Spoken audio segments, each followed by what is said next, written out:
pessoal, tudo bem? Nós vamos dar continuidade à leitura do Catecismo Nova Cidade. E o Catecismo ele é uma série de perguntas e respostas que foram desenvolvidas para nos ensinar alguns princípios fundamentais a respeito do cristianismo baseados na Bíblia. E a pergunta de hoje é: quem é Deus?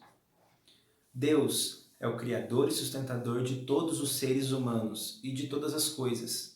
Ele é eterno, infinito e imutável em seu poder e sua perfeição, em sua bondade e glória, em sua sabedoria, justiça e verdade. Nada acontece exceto por meio dele e por sua vontade. Nós vamos ler agora dois trechos do Salmo 86, dos versículos 8 a 10 e o versículo 15, para poder ilustrar essa resposta. Entre os deuses não há semelhante a ti, Senhor, nem há obras como as tuas. Todas as nações que fizeste virão e se prostrarão perante a tua face, Senhor, e glorificarão teu nome, porque tu és grande e fazes maravilhas. Só tu és Deus. Porém, tu, Senhor, és um Deus cheio de compaixão e piedoso, sofredor e grande em benignidade e em verdade. Vamos orar a Ele, falar com o Senhor Jesus? Nosso Criador e sustentador, em Ti tudo está coeso. A menor criatura é por Ti conhecida, e o mais poderoso exército está sob o Teu comando. Tu reinas com justiça. Ajuda-nos a confiar em Tua bondade e em tudo o que queres. Em nome de Jesus. Amém. Que Deus abençoe vocês. Boa noite, meus irmãos. Tudo bem com vocês? Espero que todos estejam bem. Nós estamos aqui nesse momento para poder cantar para o Senhor Jesus, adorar Ele através das canções. Que você em sua casa possa se juntar a nós, cantar para Ele, agradecer o nome dEle de todo o seu coração. Amém? Vamos louvar o Senhor Jesus.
Pode.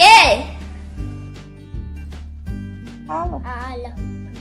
Me acorda todo dia. Com o leite matinal. O amor que quer por mim.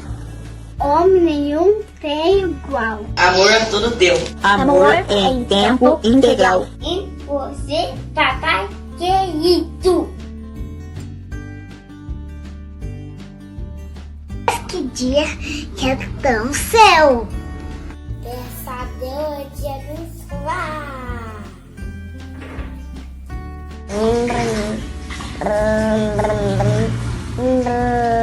Feliz Dia dos Pais.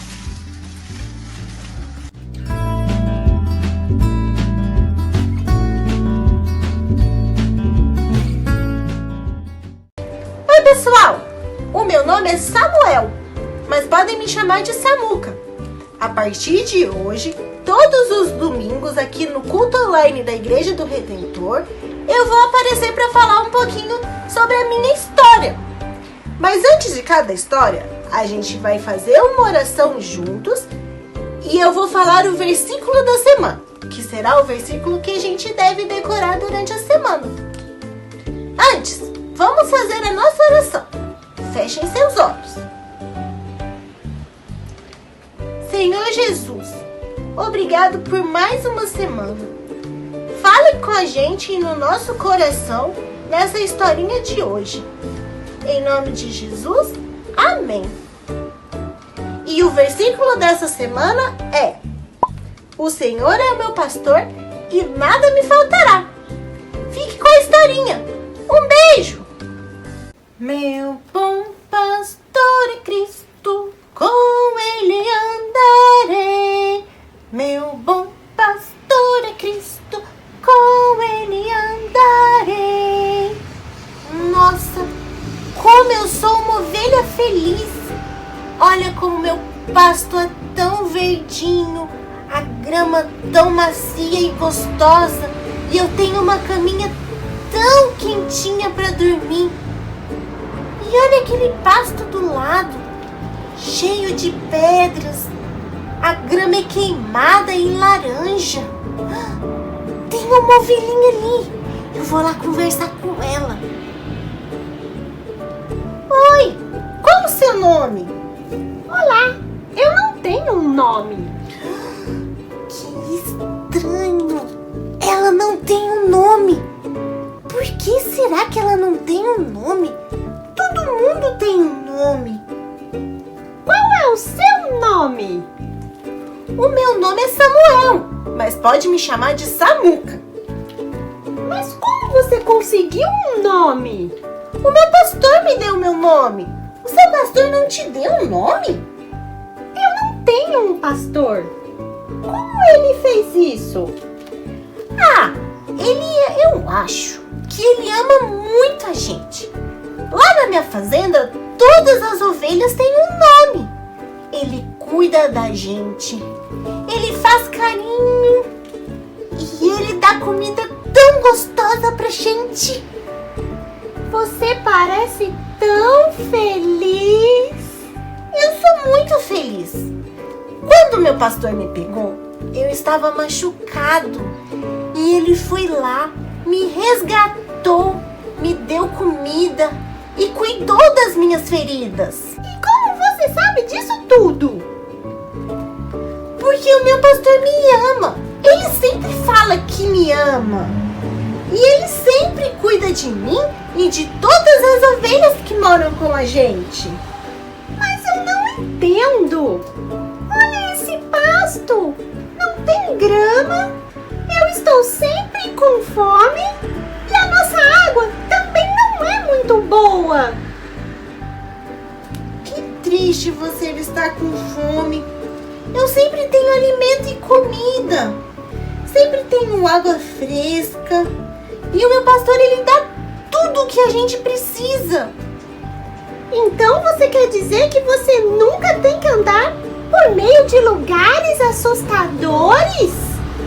E subir montanhas altas para conseguir pastos diferentes? Não quer dizer que eu não passe medo. Eu tenho muito medo de várias coisas. Mas é que sempre quando eu estou em apuros, o meu pastor vai lá e me resgata. Ele me tira de todo o perigo e ele me leva para lugares tranquilos, onde eu sou muito protegido. Mas e o inimigo que fica esperando para te pegar? O meu pastor, ele sempre protege a gente. Ele vem como se ele fosse um herói e resgata e tira a gente de todo o inimigo e livra a gente de perto do inimigo e de todo o perigo que está por perto. Eu quero muito ter um pastor em quem eu posso confiar. Ai, eu sou tão feliz. O meu pastor me protege e ela não tem ninguém que protege ela. Eu já tive uma ideia. Você quer ser minha amiga? Que legal! Eu vejo você amanhã, então? Sim, mas antes eu vou ter que te dar um nome. Posso te dar um nome? É claro! O seu nome vai ser minha amiga. Eu vou te chamar de minha amiga. Ai, eu amei! Então tá bom. Amanhã, nessa mesma hora e nessa mesma cerca, a gente se encontra. Tchau! Até amanhã! Tchau, minha amiga! Tchau! Se você tem a sua Bíblia, eu tenho acho que um recado. Terça-feira nós temos a nossa comunidade missional online. A gente ainda está fazendo as reuniões online. Se você não participou ainda, se você não sabe como participa, você pode se informar com o pessoal da Conexão. No aplicativo Zoom, é super fácil, tem sido um tempo de muita edificação, tenho falado isso constantemente, quem participa sabe, né? Então, se você puder participar na terça-feira, como igreja, eu te convido e eu te convoco a participar. Se você é visitante e quer também participar, é aberto para todas as pessoas. Na quinta-feira, nós tivemos reunião de casais, foi uma bênção, um pastor amigo de Cabo Frio que compartilhou a palavra. Eu acho que teve uns 4 casais de outras igrejas, até de outras cidades, que participaram. A gente é uma igreja aberta para todos, né? Todos que querem ouvir o Evangelho. Então, se você, numa comunidade missional, quiser participar, quiser convidar um amigo, se você está nos visitando, quer saber mais como participar, fala com a Rosana e com a Vanessa na Conexão. Como que eu faço? Eu quero deixar meu contato aqui com vocês para ficar por dentro também do que a igreja está oferecendo. Nós temos um grupo no WhatsApp que ele é aberto para todas as pessoas que chegam na igreja e querem participar. Não é aquele grupo de, ok, bom dia, boa tarde, boa noite, eu mando uma coisa, é só um grupo que a gente só manda recado estritamente. Então, lá a gente coloca, terça-feira vai ter reunião, essa semana nós teremos terça, nós teremos quinta. Aí a gente vai colocando e a gente coloca as salas que estão disponíveis para que cada pessoa possa participar, ok? Então, terça-feira, 8 horas, comunidade missional online, o nosso grupo pequeno online, você está convidado. E se você tem a sua Bíblia, sem demoras, porque o nosso tempo, né, é curto, abra ela em Tito, capítulo 1, versículo de 5 a 9. A gente começou na semana passada uma série de estudo na carta de Tito, chamado Vida em Missão. Eu sei que a gente não gosta que quando o pastor fala assim, repete isso. Mas eu vou falar para vocês, falem alto, vida em missão. Muito bom. Vida em Missão, é uma série de estudos, né, no livro, na carta de Paulo a Tito. E a gente vai ler esse texto agora. Eu queria te convidar a colocar de pé, para que a gente possa ler em reverência a palavra de Deus. É bom que você já faz bastante exercício para a perna, né? Levanta, abaixa, levanta, abaixa. Vamos em reverência ler a palavra do Senhor. Eu não sei se a gente tem o texto projetado inteiro, se eu não me engano a gente não tem, mas você pode ouvir. Caso você não tenha, você tem seu smartphone, também pode acompanhar. O único conselho é que você deixe em modo avião, para não ter aqueles inconvenientes, né? A razão de tê-lo deixado em Creta, Paulo falando para Tito, né, foi para que você pusesse em ordem o que ainda faltava e constituísse presbíteros em cada cidade, como eu o instruí.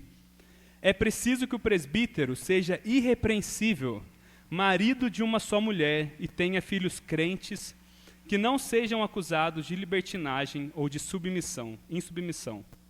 Por ser encarregado da obra de Deus, é necessário que o bispo seja irrepreensível, não orgulhoso, não briguento, não apegado ao vinho, não violento, nem ávido por lucro desonesto. Ao contrário, é preciso que ele seja hospitaleiro, amigo do bem, sensato, justo, consagrado, tenha domínio próprio e apegue-se firmemente à mensagem fiel da maneira que foi ensinada, para que seja capaz de encorajar outros pela sã doutrina e de refutar os que se opõem a ela. Vamos orar mais uma vez? Senhor, nós estamos diante da Tua palavra, Pai. Mais uma manhã. Obrigado, Deus, porque o Senhor nos deixou as instruções necessárias para uma vida de piedade, para uma vida de crescimento, para uma vida de fé. Pedimos que nós possamos ouvir a Tua palavra com os nossos corações abertos, que Teu Espírito Santo possa fazer com que ela frutifique em nós, Pai. Pedimos que nós não sejamos simplesmente ouvintes, negligentes, mas praticantes da Tua palavra, Pai. Nós pedimos que o Seu nome cresça e que o nosso diminua. Pedimos que o Seu nome seja exaltado aqui, Pai. Em nome do Teu Filho Jesus. Amém. Você pode se assentar. Imagine que você acabou sua faculdade, você é um jovem, alguns aqui são jovens. Você acabou sua faculdade, recém-formado, e você conseguiu um bom emprego, né, numa multinacional, aquelas empresas que muitas vezes gostam, né, o sonho de quem forma numa faculdade, arrumar um emprego bom. E um dia seu chefe te chama. Vem cá, Lucas, você está trabalhando na Alstom, né? Vem cá, Lucas, tem uma missão para você. E um dia seu chefe te chama e fala, eu tenho uma missão para você. A gente tem uma filial da nossa empresa, que a gente abriu, que ela é relativamente nova. O pessoal lá está cheio de gás, como uma empresa nova, né? O pessoal está cheio de ânimo, mas tem algumas coisas nessa empresa, nessa filial, que ainda precisam ser colocadas no lugar. Algumas coisas estão um pouco bagunçadas ainda falta principalmente que os funcionários possam entender qual que é a visão da nossa empresa e que eles possam crescer, né, na missão que a nossa empresa tenha. Aí chega lá o Lucas, lá com seus 26, Lucas? 24 anos, chega lá naquela filial e aí tem um monte de gente mais velha, quem já passou por isso sabe, né? O pessoal olha e fala assim, né? Desconfiança, o que esse menino está fazendo aqui, né? Geralmente é assim, né? O que ele acha que ele vai poder ensinar para a gente? E alguns, às vezes, gostam, né? Alguns falam, sangue novo, é isso aí que a gente precisa, foi o chefe que mandou. Por que eu estou falando isso? E talvez, antes disso, eu quero te fazer uma pergunta. Por onde você começaria, sendo que você teria... Você não precisa responder, tá? É uma pergunta para a gente pensar só. Por onde nós começaríamos para passar a visão para a empresa, para colocar algumas coisas em ordem? Eu percebo, eu também trabalho no mercado há muito tempo, que muitas vezes nós começamos de baixo para cima. Nós armamos algumas estratégias, nós reformulamos algumas áreas, nós pensamos nisso, mas poucas as vezes nós pensamos em começar pelos líderes, pelos cabeças. E a gente vê que isso é cansativo, porque a gente vai tentando trabalhar de baixo. Eu não sei quantos já trabalharam numa empresa que muitas vezes você tenta mudar as coisas com as pessoas de baixo, mas as pessoas de cima não mudam. Então você fica lá fazendo, e a cultura da empresa não muda, porque a gente sabe que ela é formada pelas pessoas de cima. Bom, eu estou falando isso porque essa é mais ou menos a situação, é bem parecida com a situação de Tito aqui nessa carta. Não estou comparando, primeiramente, uma empresa com uma igreja, ok? Só uma ilustração, são coisas diferentes. Por quê? Porque Paulo, ele começa falando no versículo 5 que Tito tinha uma missão. Paulo fala assim, a razão pela qual, e isso é muito importante, a razão pela qual, Tito, a razão pela qual eu deixei você em Creta foi, aí ele fala, para que você pusesse em ordem o que ainda faltava e constituísse presbíteros em cada cidade, como eu instruí. Paulo, nós vimos na semana passada que ele havia passado pela ilha de Creta, uma ilha grega, havia pregado o evangelho, como Paulo fazia, pregava para todo mundo. Ele começou ali algumas igrejas, não só uma, mas na ilha de Creta haviam várias igrejas, né, nas cidades, estados, mas ele, por algum motivo, ele foi embora e ele não teve tempo de constituir presbíteros. E presbítero, gente, quando você vê na Bíblia falando de presbítero, nada mais é do que pastor. Também, quando você vê nesse texto, você vai ver que ele vai falar de bispo. Presbíteros e bispos são a mesma coisa. A gente não vai ter tempo para entrar, né, nos detalhes, mas o bispo era alguém que supervisionava as igrejas, né? O bispo, a tradução literal é um supervisor.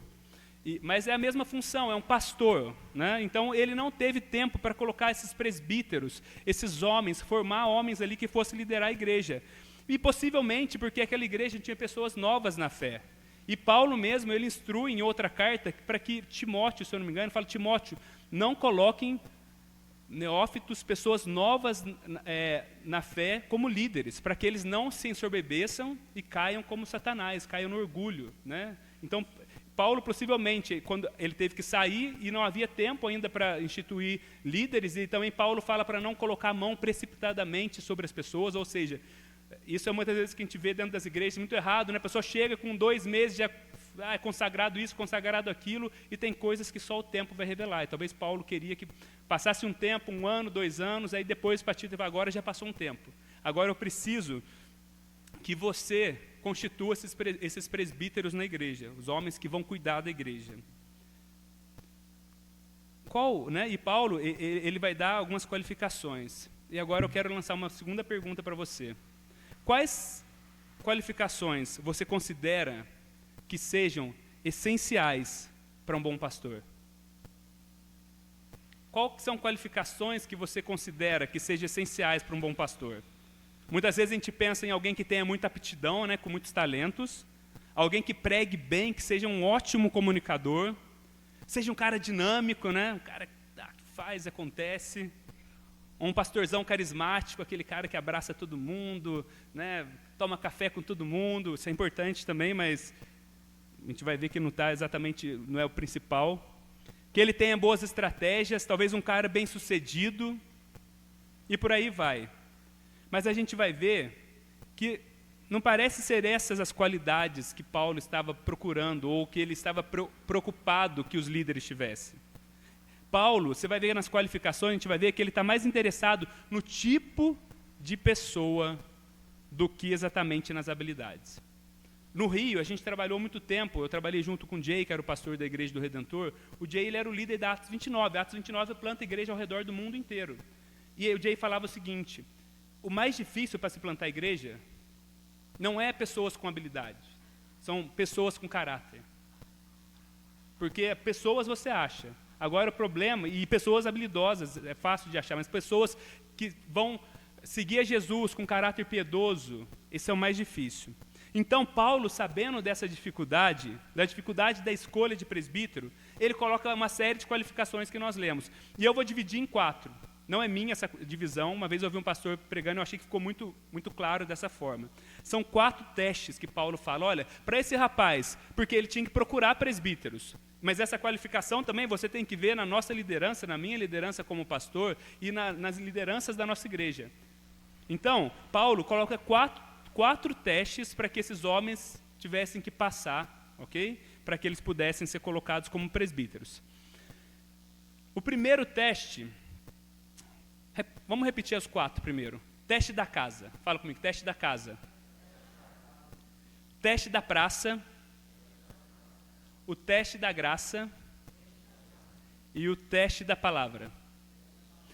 Então, Paulo, ele começa com a casa. Ele começa falando assim: é necessário que o presbítero seja irrepreensível. E aqui eu vou fazer só uma pausa. Quando Paulo, ele fala irrepreensível, não significa que esse homem não tenha nenhuma culpa, né? Não existe um líder perfeito.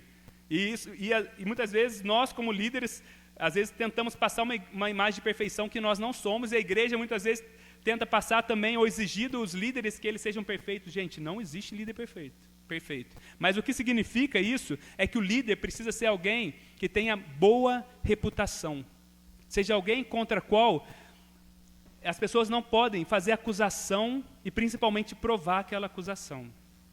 Então ele começa: é necessário que o presbítero seja irrepreensível, marido de uma só mulher, tenha filhos crentes, que não sejam acusados de libertinagem ou insubmissão. Então, no teste da casa, existem 2 pontos. Primeiro, ele tem que ser marido de uma só mulher. E Paulo começa por um ponto que talvez poucas igrejas comecem, olhando pela casa. Mas para Paulo, a lógica é o seguinte: se um homem não é capaz de governar bem a sua casa, como ele vai governar a família de Deus? Isso é óbvio, né? Se uma pessoa não é capaz de governar bem a sua própria casa, como ele vai governar o rebanho de Deus? Paulo fala que aqueles que não governam bem a sua casa são pior que descrentes, né? Então, ele tem que ser o primeiro, marido de uma só mulher. E esse é um ponto que existem várias interpretações, ao menos 5 interpretações, mas o ponto central é que esse homem, primeiro, né, marido de uma só mulher, é homem. Então, a primeira qualificação bíblica, e eu sei que isso é difícil de falar nos nossos dias, mas a gente já trabalhou algumas vezes na nossa igreja, é que o presbítero, o pastor, esse chamado é para homens. Ah, mas esse era outro tempo. Se a gente mudar a Bíblia, a gente vai começar a abrir concessões que, se você mudar alguma coisa na Bíblia, a gente não pode mudar. Então, o primeiro ponto é marido, é o homem. São os presbíteros, são os homens que são chamados para liderar a igreja. O primeiro ponto é esse. Agora, marido de uma só mulher. O ponto é que esse homem não pode ser divorciado e casado de novo. Principalmente se isso aconteceu quando ele era cristão. Uma coisa é uma pessoa, às vezes, aconteceu isso no tempo que ela não era cristã. Mas quando ele era cristão, isso não pode acontecer. E também, ele na época tinha poligamia, né? Ele não podia ter várias mulheres, era uma mulher somente. Mas isso não quer dizer que um solteiro ou que um viúvo não possa ser pastor. Ele pode sim, também pode ser pastor. Na essência, o que Paulo está dizendo é que esse homem deve ser fiel à sua esposa. Ele não pode ter amantes, ele não pode ter romances fora do casamento, ele tem que ser marido de uma só mulher. Ele não pode ter também amantes virtuais. Hoje, né, com a pornografia, com essas coisas, isso atinge muitos pastores. Então, ele tem que ser casado e bem casado, fiel à sua esposa. Não tem que ser um garanhão aventureiro que aproveita da sua posição para ficar flertando com mulheres, com moças. Então tem que ser um homem, esse é o primeiro ponto, marido de uma só mulher. Segundo, Paulo coloca, tenha filhos crentes. Eu cresci como filho de pastor. E eu me lembro que existia uma frase comum na época, eu não sei se ainda vale para hoje, que falava assim, nossa, esse é filho de pastor. Ou seja, era um terror. Né? Ele é filho de pastor. Eu lembro que uma vez a gente estava num retiro, tinha um menino que estava aprontando tudo lá. Eu falei, ele é filho de pastor. Eu lembro até hoje, ele é filho de pastor. Era o menino mais da pá virada que tinha no local. Era os que davam mais trabalho. E aqui a palavra que Paulo usa para filhos, porque ele fala que os filhos, eles não tenham filhos insubmissos, se aplica especialmente a crianças pequenas, a filhos que ainda estão sob autoridade paterna. Porque a gente sabe que a conversão do filho, porque tem muita gente que fala assim, não, então se o filho sair da igreja depois de grande, o pai não pode ser pastor. Não, a questão da conversão do filho é uma obra do Espírito Santo. O pai, mesmo sendo pastor, não pode converter o filho. Ele ensina o caminho. Agora o ponto é que os filhos de presbíteros, ou candidatos a presbíteros, ou de pastores, eles devem ser os primeiros discípulos de seus pais. Esse acho que é o ponto central. Certa vez eu ouvi a história de um homem que era um pastor muito bem sucedido, esse foi um fato real no Rio, muito bem sucedido, uma igreja que estava crescendo, era um homem piedoso, mas o filho dele começou desviou na adolescência, 16 anos, e começou a se enveredar por caminhos perigosos. Então um dia ele chegou para os presbíteros da igreja dele e falou assim, eu vou dar um passo atrás e eu quero sair do ministério. E eles falaram assim, não, porque você é um ótimo pastor, a igreja ama você, você tem feito um ótimo trabalho. E ele falou, eu preciso cuidar primeiro do meu filho. E ele falou, não, mas essa atitude, essa escolha, a escolha é dele. Ele falou assim, eu preciso primeiro cuidar do meu primeiro discípulo, que é meu filho. E ele saiu, ficou acho que 2, 3 anos fora, conduziu o filho dele, conseguiu conduzir o filho dele pela graça de Deus, novamente para os caminhos do Senhor. E falou, agora eu estou apto novamente a fazer isso. Existem várias... tem gente que acha que isso é um exagero, não, mas eu acho que o ponto é o principal. Os nossos primeiros discípulos são os nossos filhos. E se o meu filho, se eu não consigo guiar meus filhos no caminho do Senhor, corrigir ele, disciplinar, para que eles não sejam acusados de libertinagem, e de insubmissão, como eu vou poder cuidar bem da casa de Deus, dos discípulos da casa do Senhor? Então, o primeiro teste para que um homem possa ser qualificado para o ministério.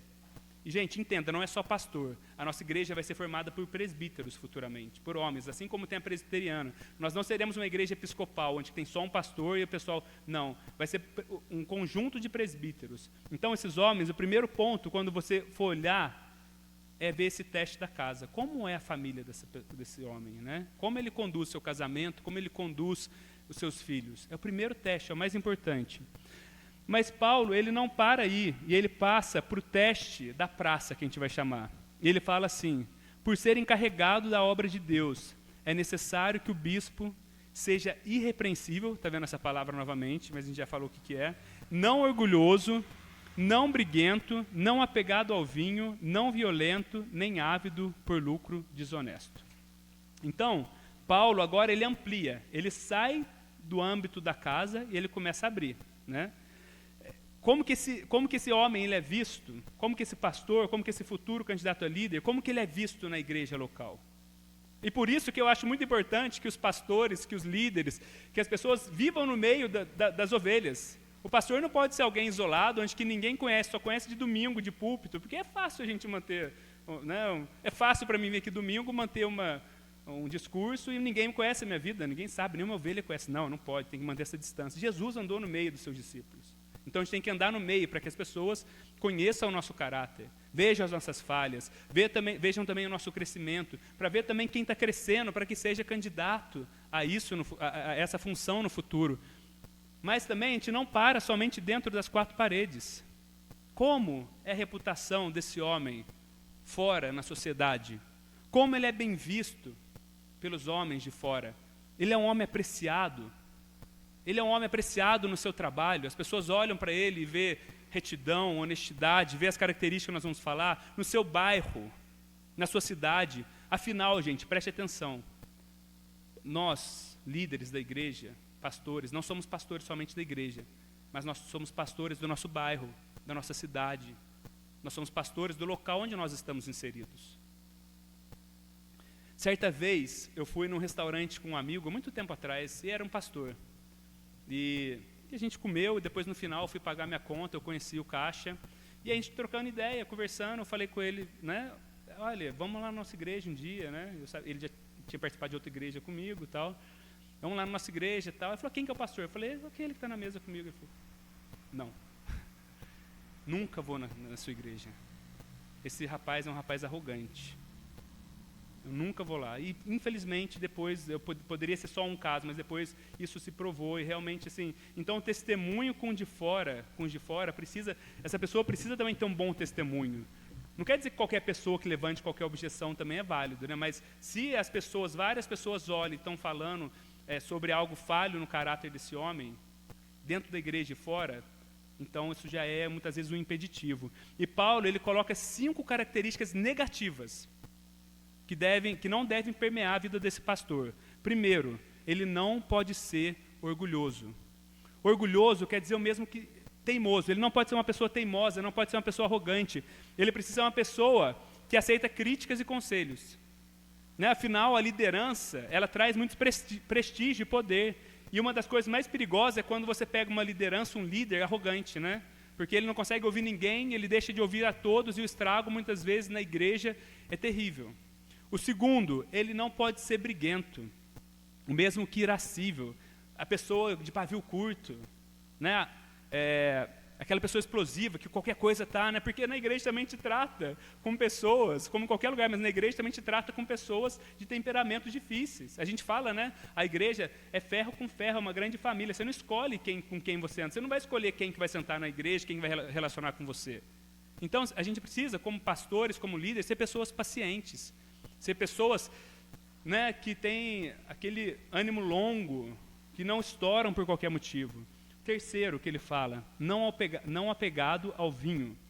Paulo não está dizendo que o líder ele tem que ser abstêmio, ou seja, ele não pode com bebida alcoólica. Pode ser conhecido por ser um beberrão, né, por dar maus testemunhos. Mas ele deve fazer isso com muita sabedoria, com muita sabedoria. Uma vez, um dos melhores conselhos que eu ouvi foi do John Piper, falando sobre isso. Não pessoalmente, ele não falou para mim, né, mas no vídeo no YouTube, ele falando que se você puder, não beba. Se os cristãos, falando para o cristão, porque a bebida é algo muito perigosa. E existem muitas pessoas, muitas famílias, muitos casamentos que são destruídos pela bebida. Então ele fala, se você puder, não faça. Mas ele falando, não posso falar que a Bíblia proíbe. A Bíblia não proíbe. O próprio Paulo fala para Timóteo tomar um pouco de vinho por causa da ferida dele. Então, assim, Jesus provavelmente bebeu vinho, né? Ele transformou água em vinho. Se fosse algo proibido, ele transformaria água em suco, né? Então, assim, mas deve ser feito com muita sabedoria, mas principalmente ele não deve ser alguém apegado ao vinho, aquela pessoa, né, que tem fama de ser beberrona, alguma coisa assim.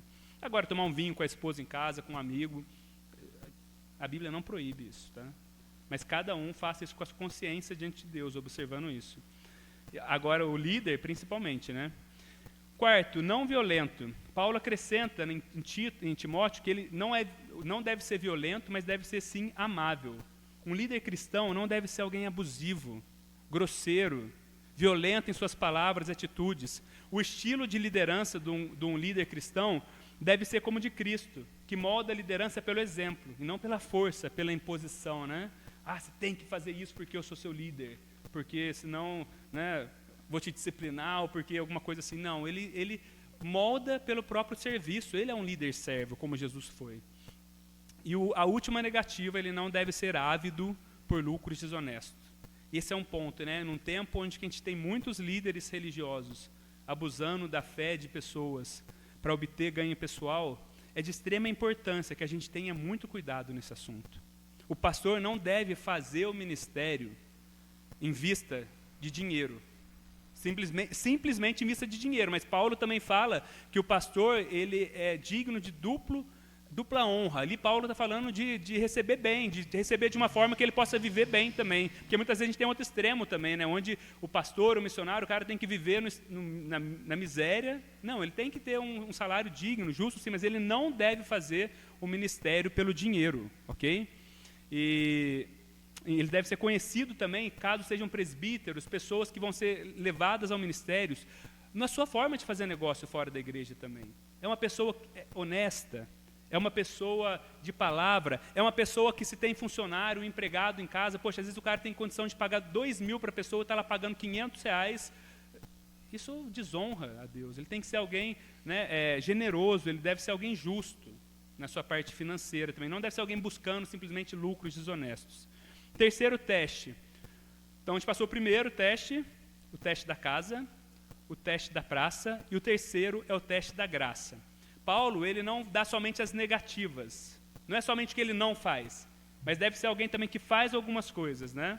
Ele deve ter as evidências da graça permeando todas as áreas da sua vida. Ele fala, ao contrário, é preciso que ele seja hospitaleiro, amigo do bem, sensato, justo, consagrado e tenha domínio próprio. Primeiro ponto, hospitaleiro. Naquele tempo de Paulo, não existia hotéis.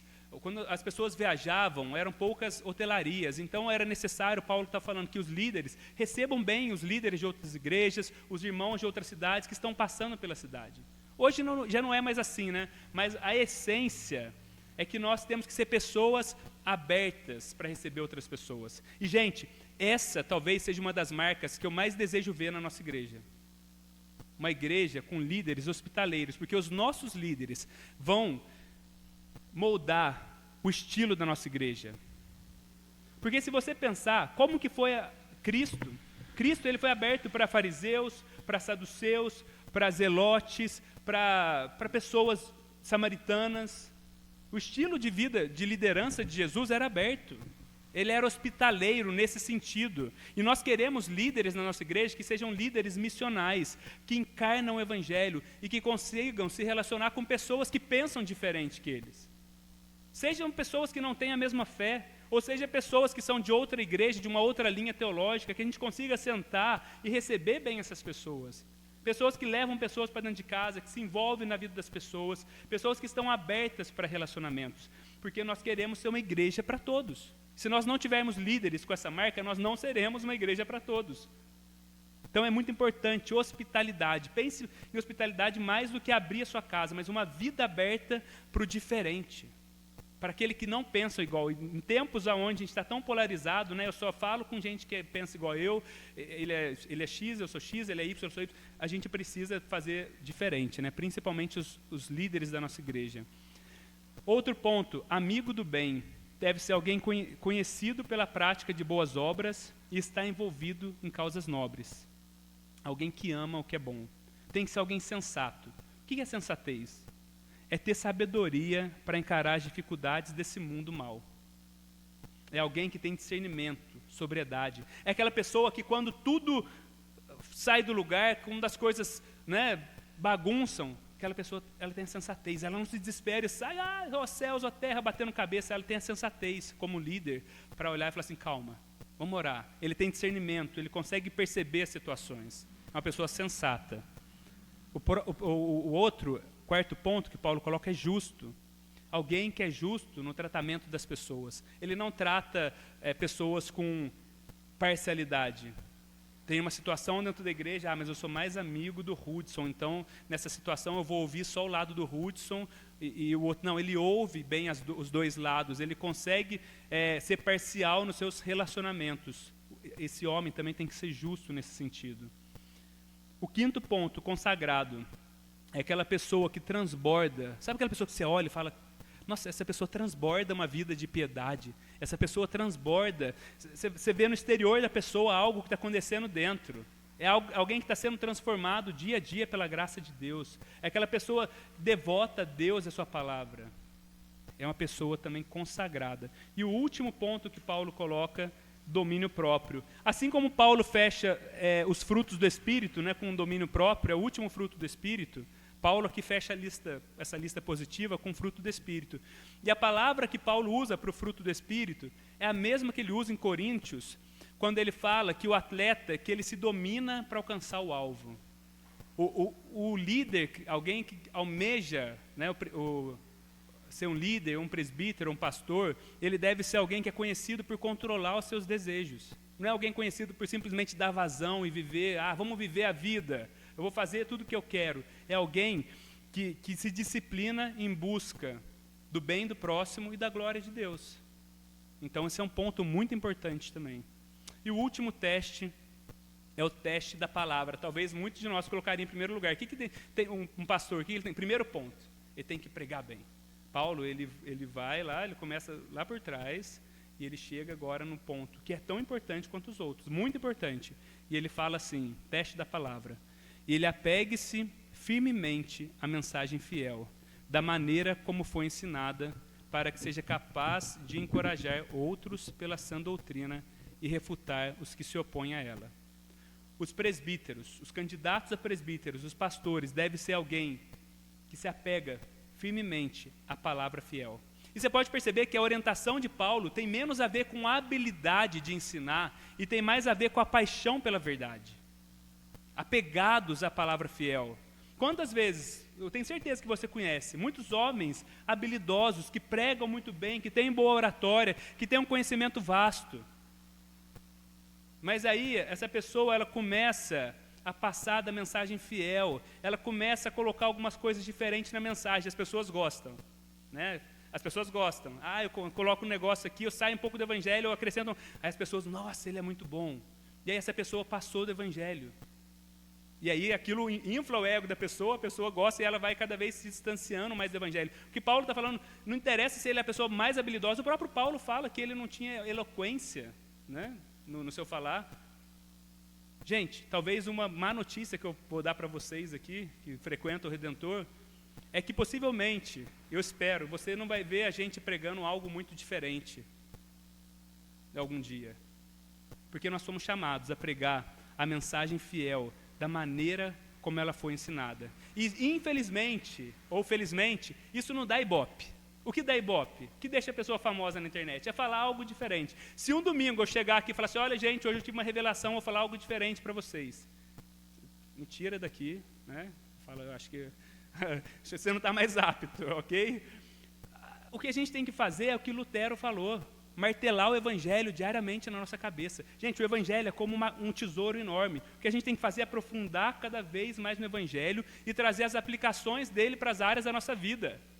Isso é o que gera o avivamento. Quando nós vamos conseguindo aplicar a palavra de Deus em várias áreas da nossa vida.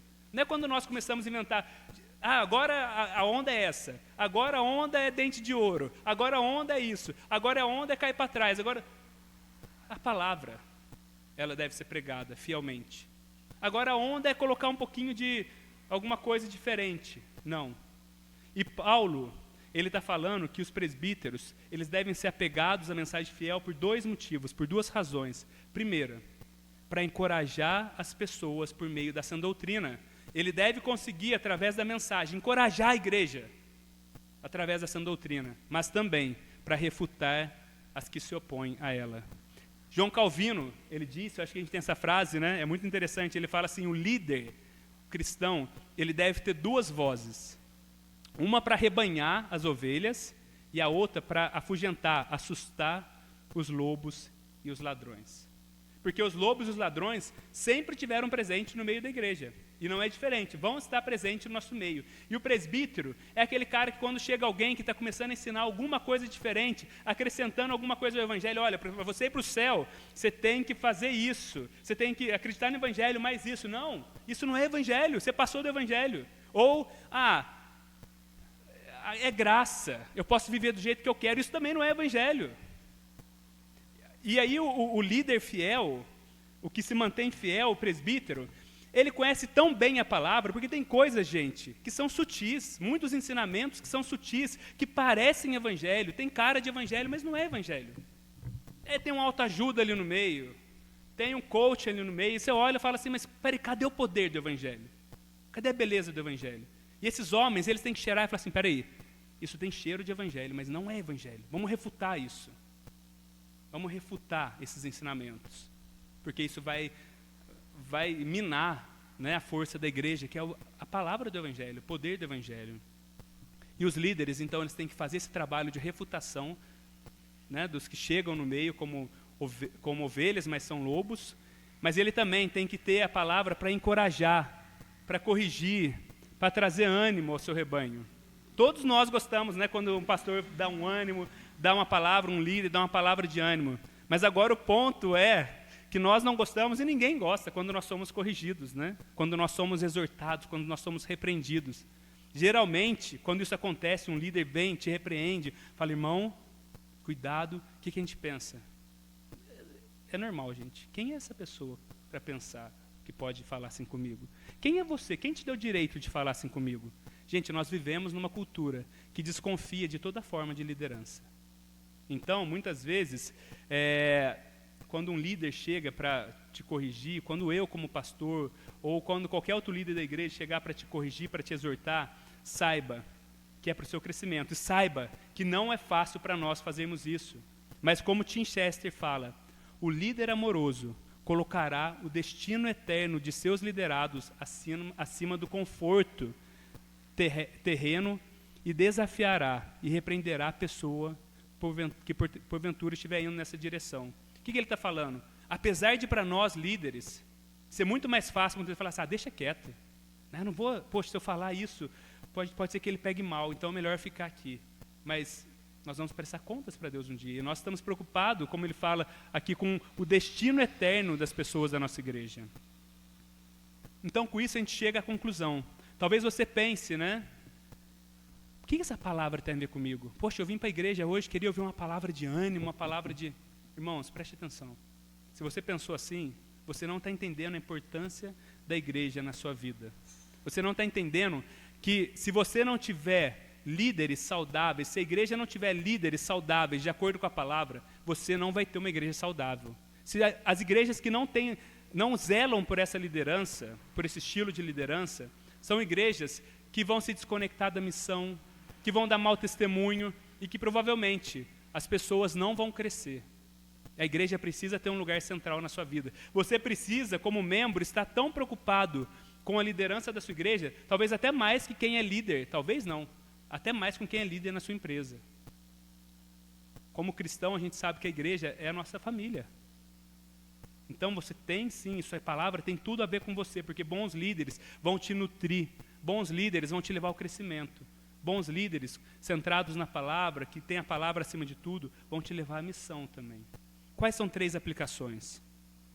A primeira é que essas coisas deve ser o que você espera do seu líder, mas são coisas difíceis. Então, ore pelo seu líder.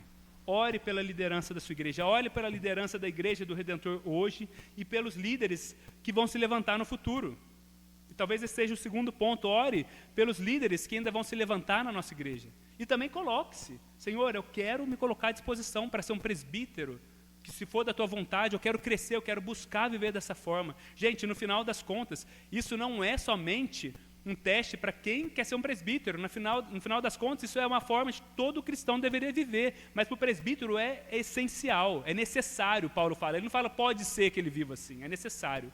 Mas deve ser uma forma que todas as pessoas que estão envolvidas na igreja, de cristãos, busquem passar pelo teste da casa, da praça, da casa e da palavra. Deve ser uma forma que todos nós busquemos viver dia a dia. Ore para que Deus levante. Se você é líder de algum ministério da nossa igreja também, busque crescer para que você seja esse referencial para outras pessoas. E faça, o último ponto, o trabalho dos seus líderes mais leve. Como? Eu acho que a gente tem uma passagem aqui, o último. Veja o que Paulo fala em Hebreus. Obedeçam aos seus líderes e submetam-se à autoridade deles. Eles cuidam de vocês como quem deve prestar contas. Obedeçam-lhe, para que o trabalho deles seja uma alegria e não um peso, pois não seria proveitoso para vocês. Então, ore pela sua liderança, ore para que futuros líderes se levantam e se coloquem à disposição e busque viver de acordo com esses padrões também. Isso é um padrão para todo cristão. E faça o trabalho da liderança mais leve. Como? Submetendo a autoridade deles. Para que o trabalho deles, Paulo fala, para que não seja cansativo. Porque se for cansativo é até ruim para a própria igreja, Paulo está falando. Não vai ser proveitoso. Amém? Vamos orar? Senhor, nós te agradecemos pela tua palavra, te agradecemos pelo discernimento que temos na tua palavra, te agradecemos pelo que foi falado aqui hoje, Pai. Pedimos que o Senhor possa cuidar da liderança da nossa igreja, nos fazer caminhar sobre esses padrões, não nos deixe desviar desses padrões. Levante também, Deus, líderes, Deus, que vão caminhar, Deus, segundo esses ensinamentos. Que cada irmão aqui também possa desejar viver de acordo com a tua palavra, Deus, passando por esses testes, buscando se qualificar, Deus, a cada dia, apresentando-se como obreiro aprovado para a tua obra, Deus. E que eles possam se colocar também, Deus, submissos à liderança da igreja, não porque nós queremos abusar da nossa liderança, não, mas porque nós vamos prestar contas ao Senhor um dia, da vida de cada pessoa, de cada ovelha. E nós queremos fazer o nosso melhor, Deus, com zelo, edificando o nosso rebanho, o rebanho do Senhor, e refutando, Deus, os lobos, Deus, os ensinamentos contrários, que chegam através de tantas formas hoje em nosso meio, Pai. É assim que nós oramos, Pai, em nome do Teu Filho Jesus. Amém.